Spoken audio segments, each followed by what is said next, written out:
Hello, I'm Fram, the brother from California, And I'm Greg, the serious brother from New York. and welcome to Brothers Talking Tech. Greg, last time we talked about the automotive chip shortage, but we didn't really talk about where these chips get made. Fram, the semi industry is truly global, but there's been a lot of interest lately in specifically where the chips are being built. Okay, give us a quick history of semiconductor manufacturing. Well, Fram, semi manufacturing started in the early 1970s and was dominated by the US until the mid 80s, with some competition from Japan. In the late 80s, we saw the emergence of other Asian firms, particularly based in Taiwan, which began to offer contract manufacturing. They have grown tremendously over the last 30 years and now produce over 75% of the world's semiconductors. Great, and it's not just about the fabs. There's an entire ecosystem that you need around these fabs. For sure, chemicals, water, energy, skilled labor are all key elements of this ecosystem.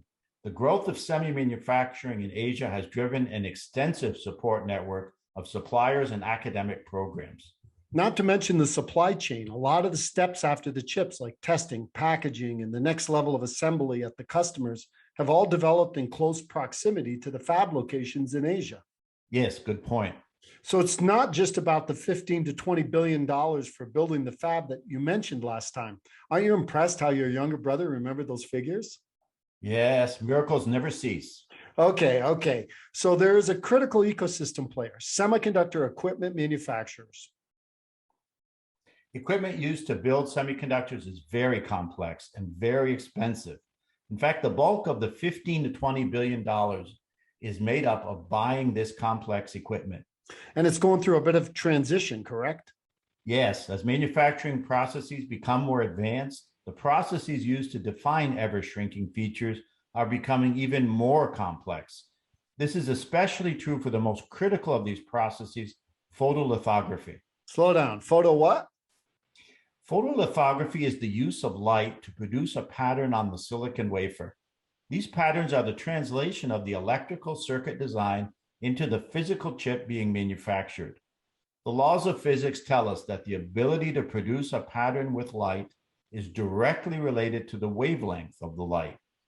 The industry has been constantly using shorter and shorter wavelength light over the last 40 years to be able to continue to shrink physical chip features. The latest advancement is a dramatic decrease in wavelength with equipment based on extreme ultraviolet or EUV light. And this EUV equipment is quite regulated. Yes, countries like Taiwan and South Korea are allowed to buy EUV equipment, but not countries like China. So they have been working to try and squeeze more life out of the older immersion processes. Is it possible for China to develop their own EUV equipment capability? Given enough time and money, it is certainly possible. What's your guess on how long it would take? Not less than 5 years. Well, we've now drifted into the geopolitical realm of semiconductors.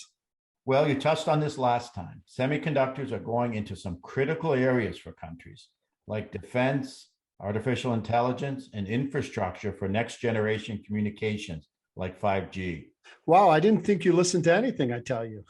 Dad asked me to be nicer to you. You can thank him. Okay, it seems South Korea, China, Europe, and the US are all highly motivated to have semi-manufacturing within their borders. Yes, semi-manufacturing is back to being a part of the critical infrastructure.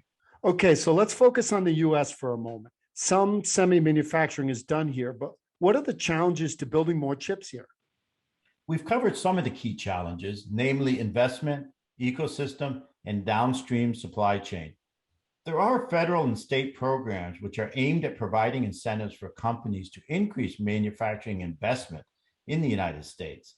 These programs are useful, but even the $50 billion Federal CHIPS Act is only a start.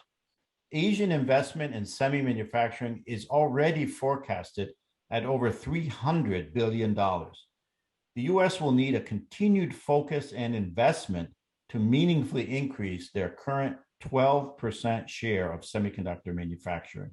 We covered a lot today, and thank you for listening to Brothers Talking Tech. Please let us know what you think of today's session and what topics you'd like us to cover in the future. Goodbye, stay safe, and stay well.